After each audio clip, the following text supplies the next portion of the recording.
そう。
Okay, I think that we can start the next session. So I'll give the floor now to my colleague Chuma Paul that will moderate the next session that will be on carbon market. So Paul, I will give you the floor.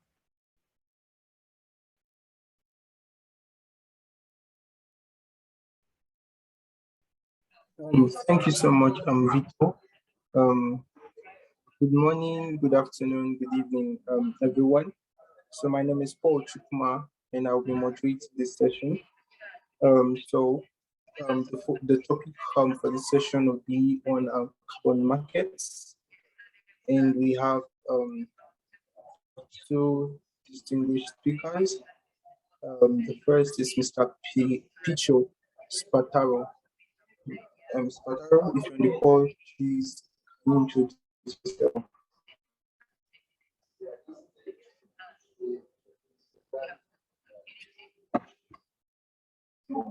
Mr. Spataro, I can see you.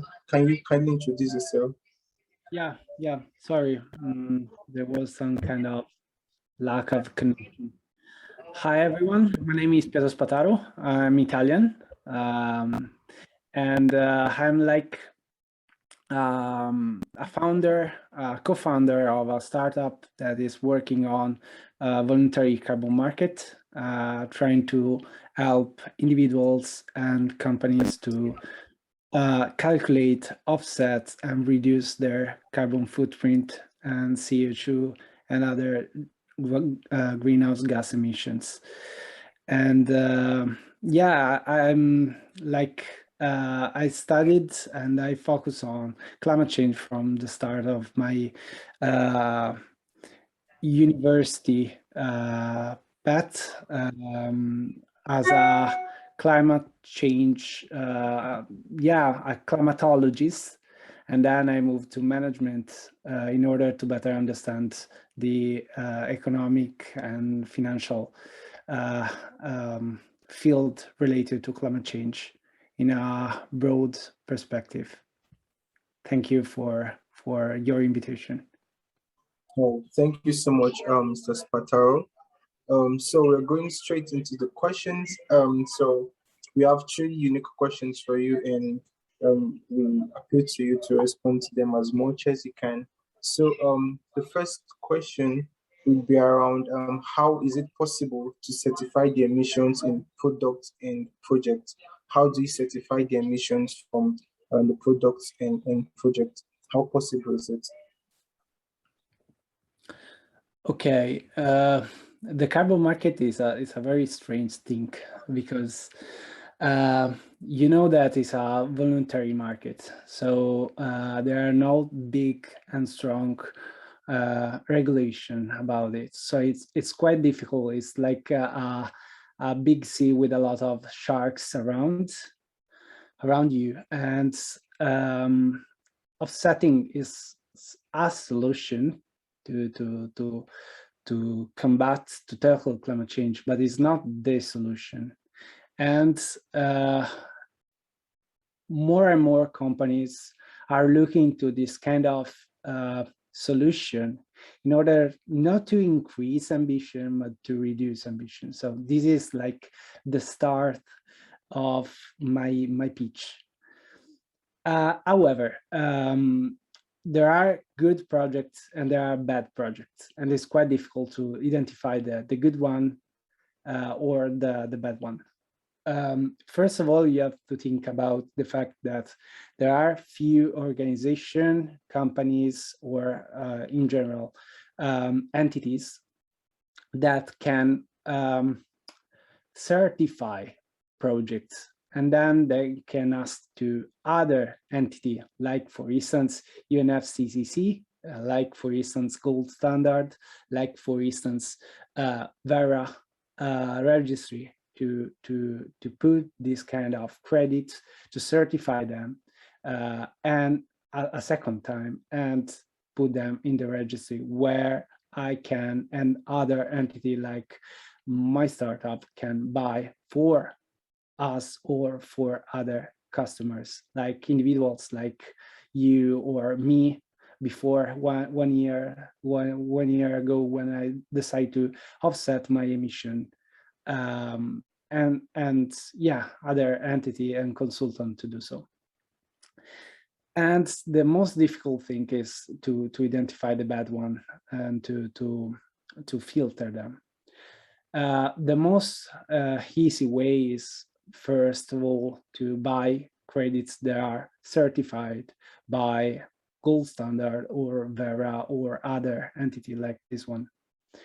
The second one is to buy credits that are young credits. If you buy a credit that was published like 10 years or 5 years ago, you have to take in mind that they're, I don't want to say useless, but their values is dropped a lot. And then if you think about a project, and if you think about big projects, you have also to think about additionality. Additionality means that if you have a project that, for instance, produce clean energy, and you decide to use to also sell this energy to the energy market, maybe you are paying your project without credits. If this is the case, you cannot send credits, because credits are used to finance the project itself. And this is another important thing. The others are related to the objective of the credit itself. We are moving from credits that are related to reduction to credits that are related to the absorbment or the storage of CO2 and other gas. For instance, the first one is like green or renewable energy in developing countries, in which you can reduce the emission, but you cannot store them, to project that can capture and store emission, like afforestation from one side, or like carbon capture and storage, or BCCS and other technologies. However, I'm not a fan of CCS, and I think that also air capture is quite expensive at the moment. But, however, we have to move from only buying reducing credits from emission reduction project to storage projects. Another thing that is quite important in my point of view is also the price of the credit. You have to take in mind that the average price of a tons of CO2 around Europe, and maybe in Europe is one of the higher value, is $3 per tons. That is unbelievable low. If you think you can, for instance, emit a lot and then go and offset emission with $1,000, it's crazy. You have to use credits and to help companies and people to buy credits that cost, I don't want to give you a certain value, but above $10 per credit, because if not, the price is too low.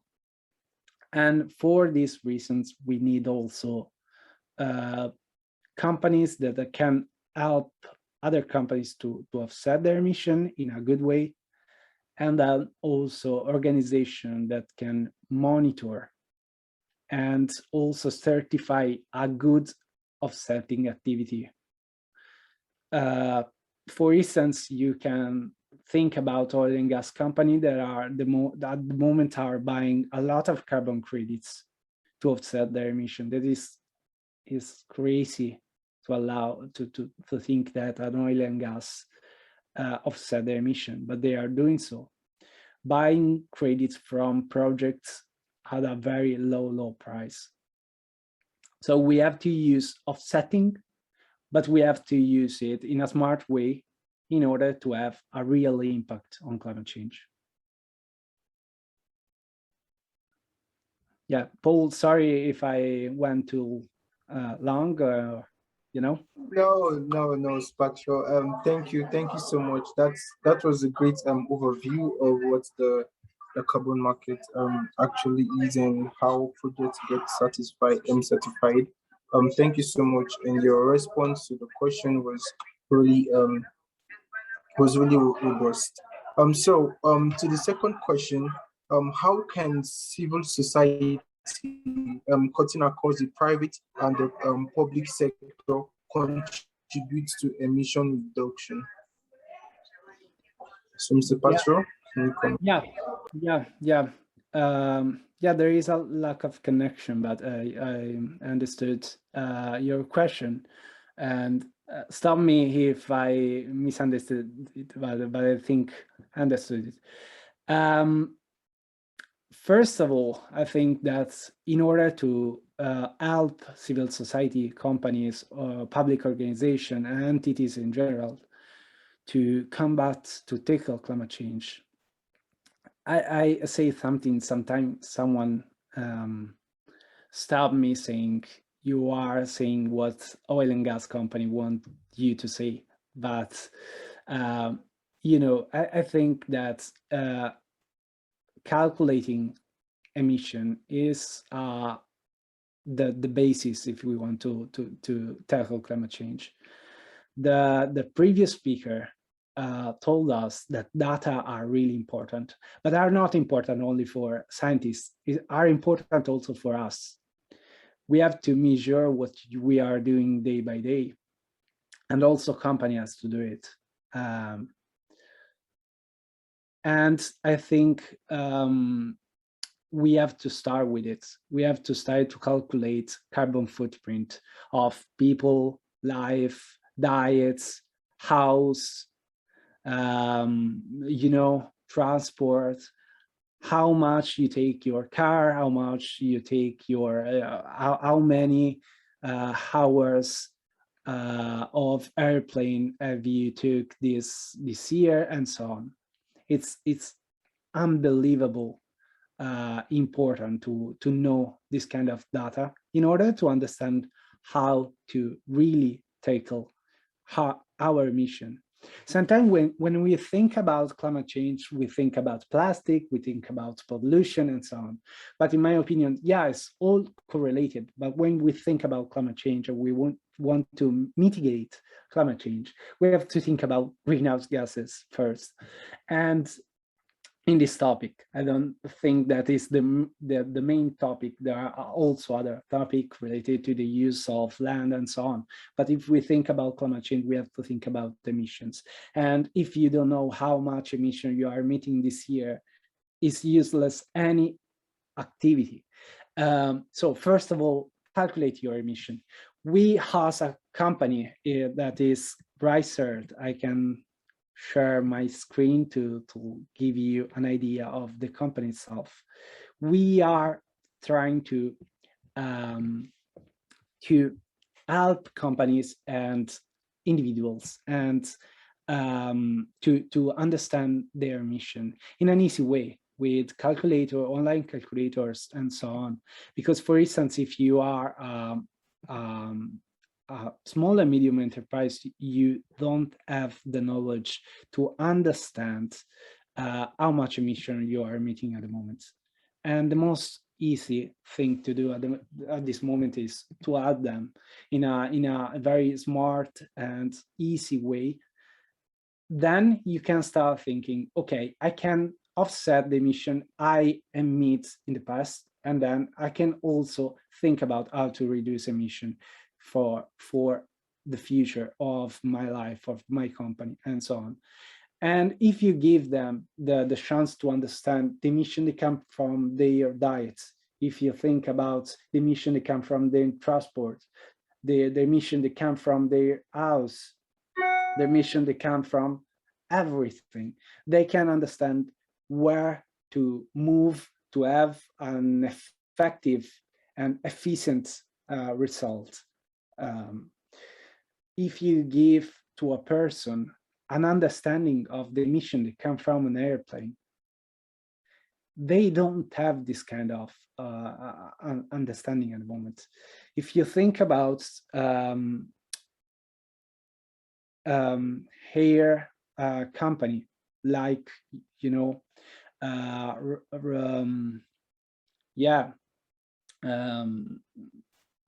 Ryanair, for instance, or others, you always say, okay, the airplane are making a lot of pollution and emission in the atmosphere, in the troposphere. Yeah, how much?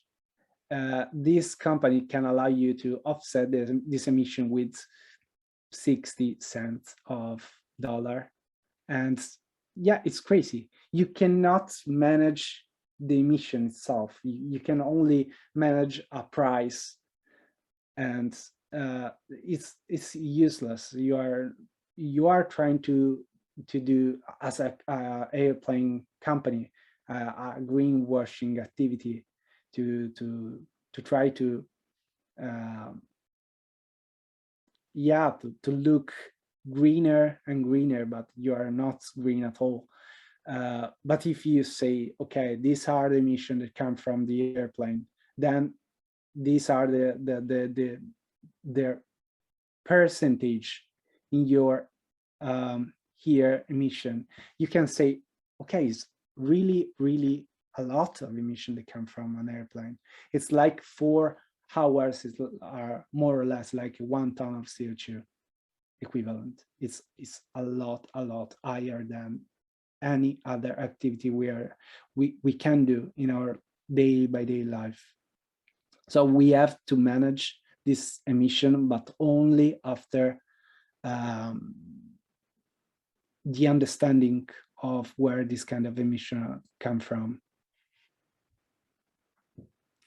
I hope I answered to your question properly. You are mute, Paul. Yeah, thank you so much, Mr. Spataro. Can you hear me now? Yeah. Yeah, thank you so much. Yeah, so we'll move over to the last question. This is in view of the SDGs and the Paris Agreement. What's your opinion for a new prosperity? What does the new prosperity mean to you in view of the SDGs and the Paris Agreement? Yeah, it's a tricky question. In my opinion, as the previous speaker told us, prosperity is not increase our GDP, is increase our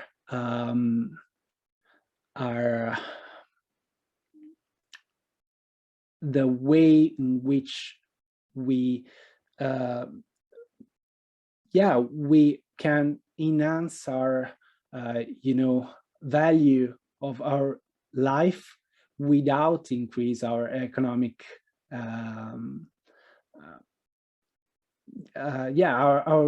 our personal economy.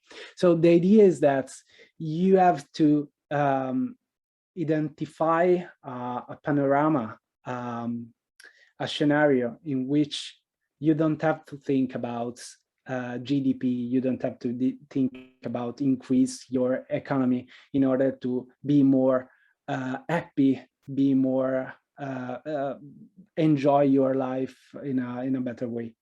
If you think about a few years ago, I saw this kind of graph that put in a relation the GDP and the happiness of people in a country.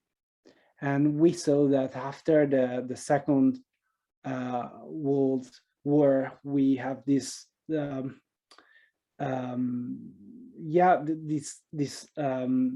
different paths. The GDP grow and grow, but at the end, the happiness of people decrease after, you know, the second the second part of the 19th century. And why this thing? Because we don't have to be to have the new iPhone in order to be happy. We don't have to have more car in order to travel, to see the world, or to speak with people. We can do it living a good and happy way life with our neighbor, with the environment around us, and so on. And to do so, we don't have to be richer and richer. We have to prosper in another way, change the way in which we think we can be happy, and change our mindset really at all. I think the younger generation are moving in this way. We are trying to identify good things. We are doing yoga. We are a lot of young people are vegetarian or vegan. We are moving to you know, have hiking when we are down and stressed and so on. And it's something that the previous generation are not, you know, yeah, we are experiencing this kind of shift, and it's new for all the generation, but we are moving faster, thank you technology and so on. So we can't really be happy in a different way from now on. And this, for me, this is prosperity. So could you, like, in few words, highlight what are your priorities when it comes to prosperity? Personally, what are your priorities?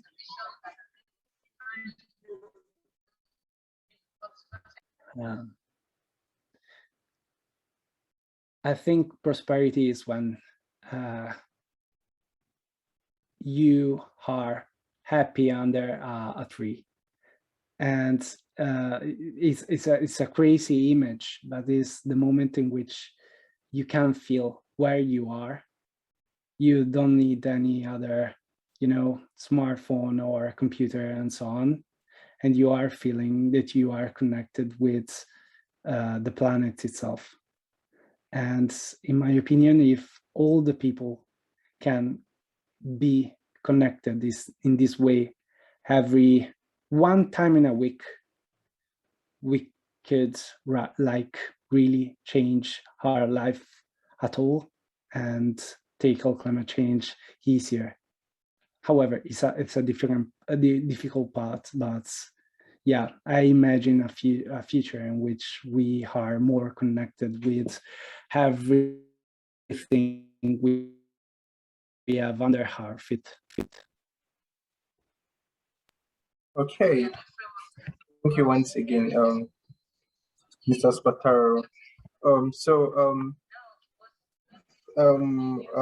We have Mr. Jaya Ramulu present, and Mr. Jaya Ramulu, do you mind introducing yourself? If you can hear me, please, the floor is yours.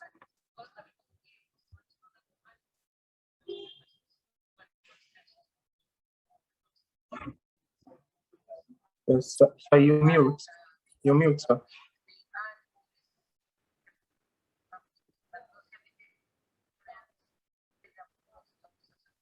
Yeah, Mr. Okay, can you hear me now? Yeah, now, sir. Yeah, Jaya Ramululingutla, Chief Expert, Even Vision 2045, with the Intergovernmental Organization, 22 Union of 22 countries. Okay.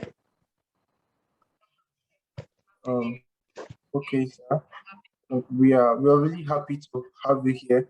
So we will have a few questions for you. So the first one would be Mr. Spataro has elaborated on carbon market is. So we would like to get your opinion on how civil society, both the private and public sector, can contribute to emission reduction. Yeah.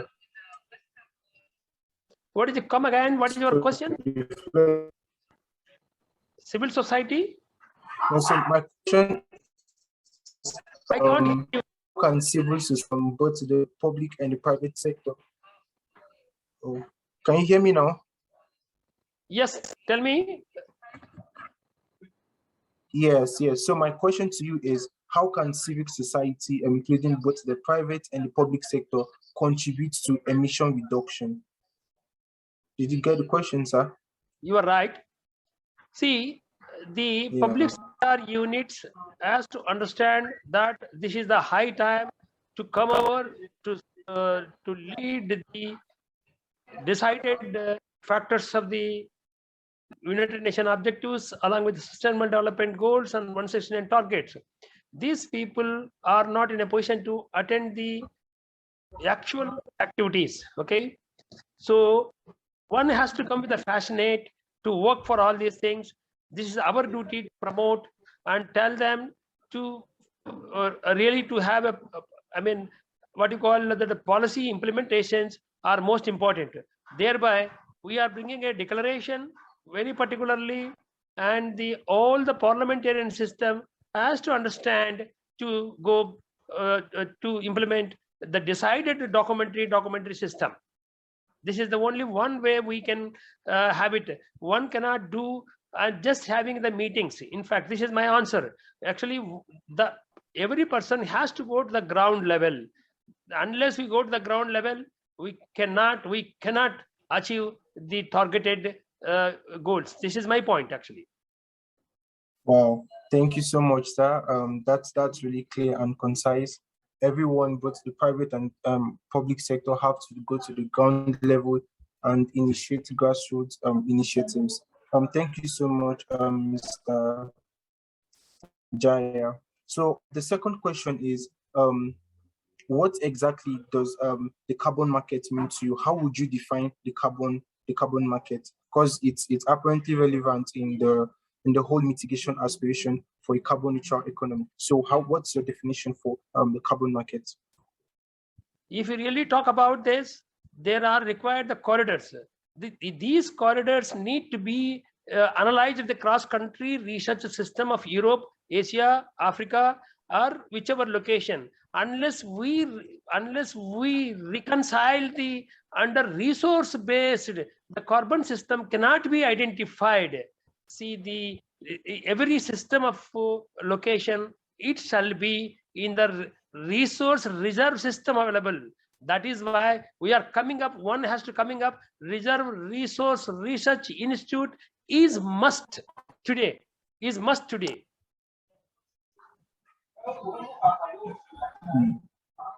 Okay, sir. So yeah, go on, sir. Yeah, so let us really bring out with a declaration of the Great Bull, Mahanandi Declaration. How the Great Bull, what is the Great Bull? Great Bull is nothing but it is connected to the Earth system. How the Earth system is connected to the human well-being. How the human well-being really connected to the carbon system. The carbon system of the targets need to be identified with this declaration. One shall come forward to talk about on 5 elements. So for example, all 5 elements are connected to this declaration. This is a ocean is a one particular element, and the beneath earth the second element, the third is a space element, the fourth is an atmosphere, and the fifth and land and hillscape has to be taken up. So we have designed on these 5 elements. One shall come forward about the 24 streams has been designed by us.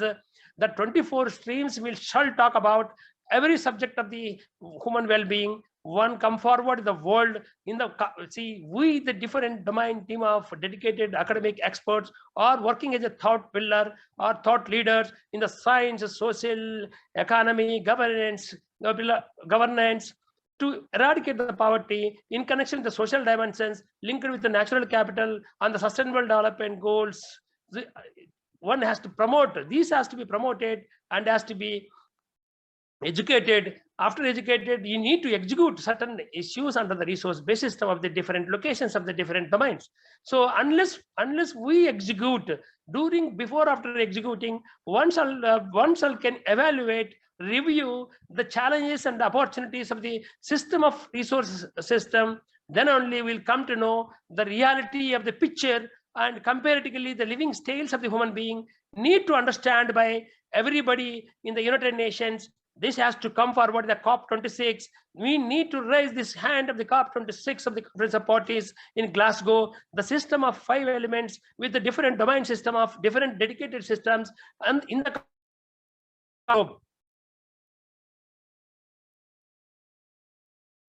Did you understand? Yeah. Yes, sir. Thank you so much, Jaya Ramululingutla. So I have one last final question for you. So in light of the SDGs and the Paris Agreement, how would you define prosperity? And then what are your priorities for prosperity? When you look at prosperity in light of these SDG goals and the Paris Agreement, what are your priorities? It's a good question to you, very good question. In fact, the people should come forward, the pre and pro SDG research, and it's beyond 2045. So unless we cannot, unless we see, we need to understand what was the Millennium Development Goals, what is the Sustainable Development Goals, why we have designed, 196 countries have designed the Paris Agreement. So what are the reasons need to be done, need to be understand the design system of 169 targets, whether they are implementing or not, one has to think over now. So because many people, many member states are trying to implement it, but if you ask me a question, every member state, every country like member state is getting failed in implementing the system of operations of that. Where is the governance system is going on? So that is why, so there is a pre and pro research of the SDGs is required on different locations, resource-based system, as I have informed. So that cross-country research for the knowledge sharing, cross-learning is required now. You should come forward in the climate social forum, and everybody, every listener, every participant has to understand. Thereby we have brought even today is a voice, global voice. Then even a varsity, it is a treasure of knowledge, shall come forward, need to take it up. This is the high time. One has to understand the do's and don'ts, and we need to promote every community. This, if it is not now, when, if it is not we, then who? So no community left behind in knowing the United Nations objectives about Sustainable Development Goals implementation. Wow. Thank you so much, sir. Thank you so much, Jaya Ramululingutla and Spataro. So I'll open the floor now to questions from the participants. Please. Yeah, if you have any question for any of us speakers, please kindly raise up your hand and I'll call on you. It's my opportunity to answer your questions. Okay. Thank you so much, sir.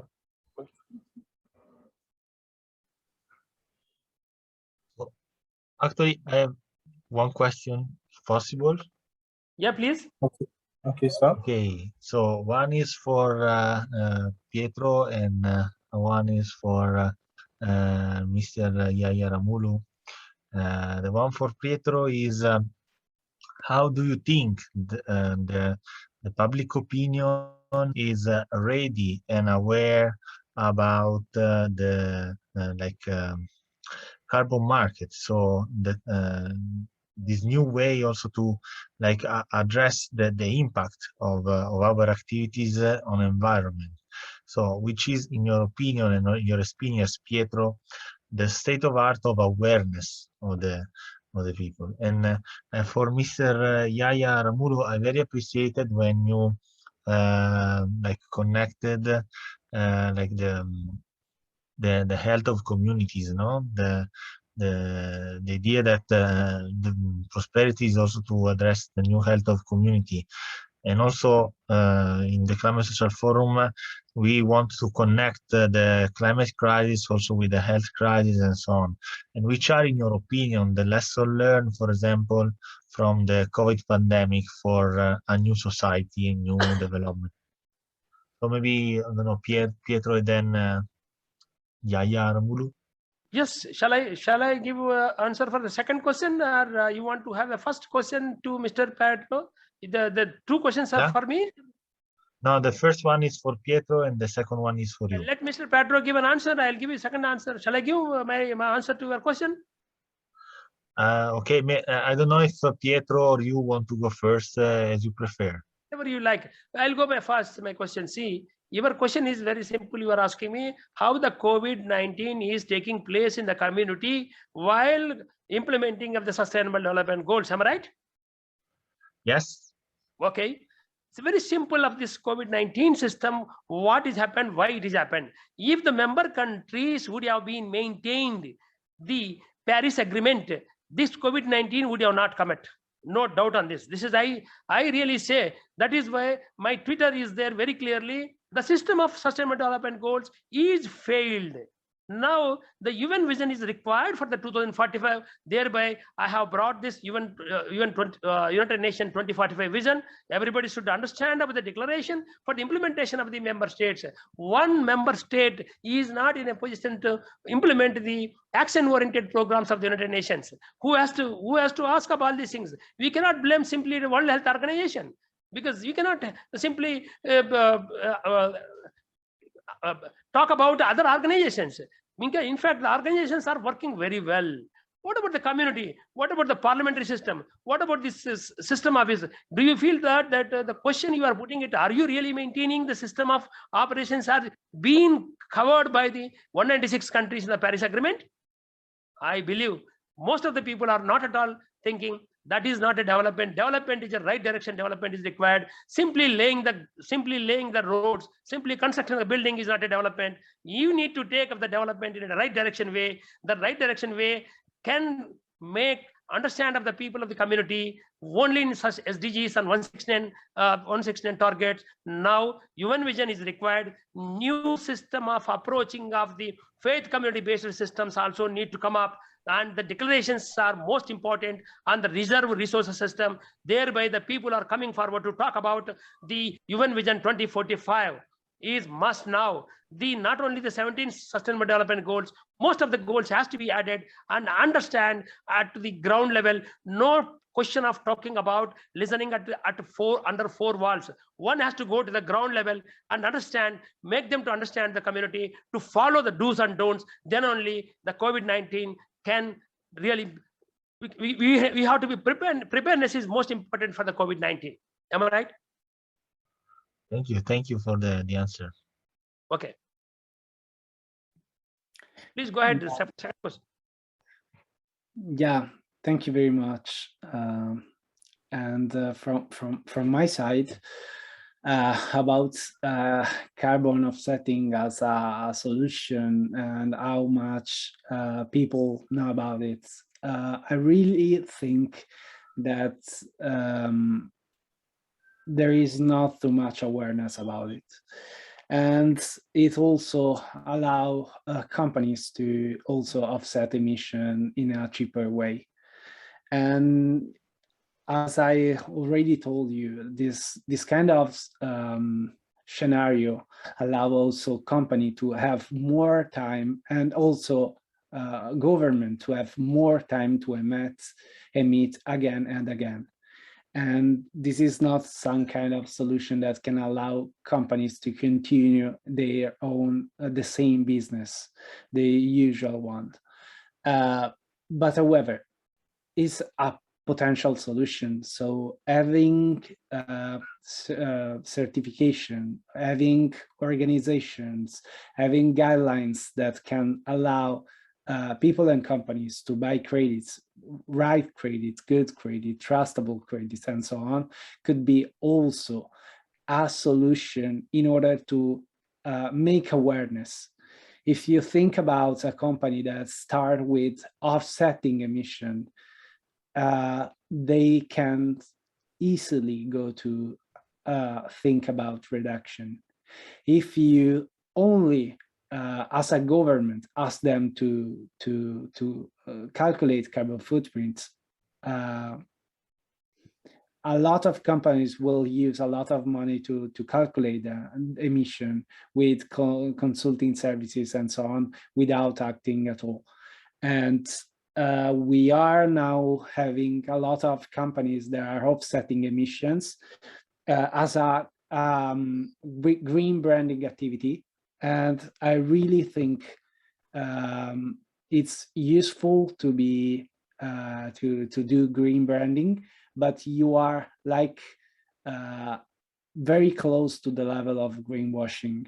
So we have to know if this credits come from good project, trustable project, if these credits are certified of, or maybe they are not, and what are the vintage of the credit itself. The project is has no additionality. The credits are new or are quite old, are all information that we really need in order to really allow companies to offset. If we don't have this kind of regulation, we are like we are working in a good market with our eyes blinked, like closed, and I don't think is the right way to work on the offsetting, and so we need a lot of education, we need a lot of awareness and so on. I think it's quite important. And however, from this point of view, we need organizations, we need the public sector, and we need the help of a lot of people to do so. Because if we wait for governmental guidelines, we probably will wait too much. And I think also the COP will not come with strong regulation, also because they cannot build strong regulation. They can build light regulation. So we have to move the customer, the consumer of the product, to ask for right credit when there is some kind of offsetting activity. And yeah, really, thank you very much for the question.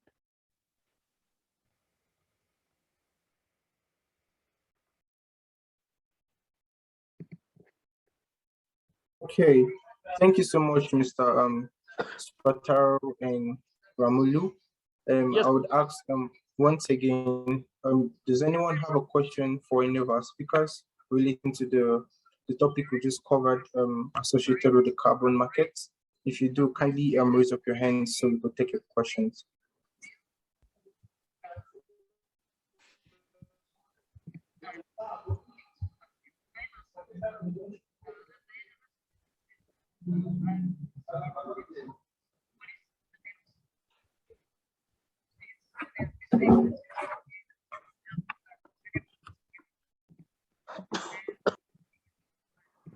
Okay, no hands up.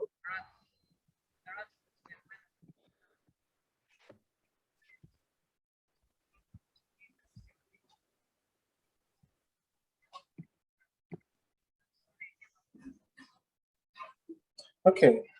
Okay. Thank you so much, Mr. Spataro and Ramulu, for your time. Okay. And can I leave? Yeah. Is it over? Can I leave the program? No, not yet. I would call on Mr. Vito. I'll hand over to Mr. Vito now. Thank you so much, everyone. Thank you very much, Paul, for your moderation, and thank you for the speaker for the time and the information that they have given us. So now we are making a small break of 10 minutes. We are restarting the next session at here in Europe is 5, but I think it is at 3 p.m. UTC. And we will start with the Talanoa. So Terranoa is like a session, the interactive session in which we will be divided into group to like elaborate the open document of the track. So I invite also the speaker if they want to stay in the session now. As I said, we are making a small break, and we are gonna start at 5. But before the Terranoa today, we will have also a small introduction from Gramenos Mastroianni, that is like one of the friends of the Climate Social Forum, and also an Italian diplomat that will like warm the floor before our working group. But I will not anticipate anything. Now let's make a little break, and we will see again at 3 p.m. UTC and 5 p.m. Central European Time. So thank you very much for your time and your participation. See you later. Thank you so much, Mr. Pietro.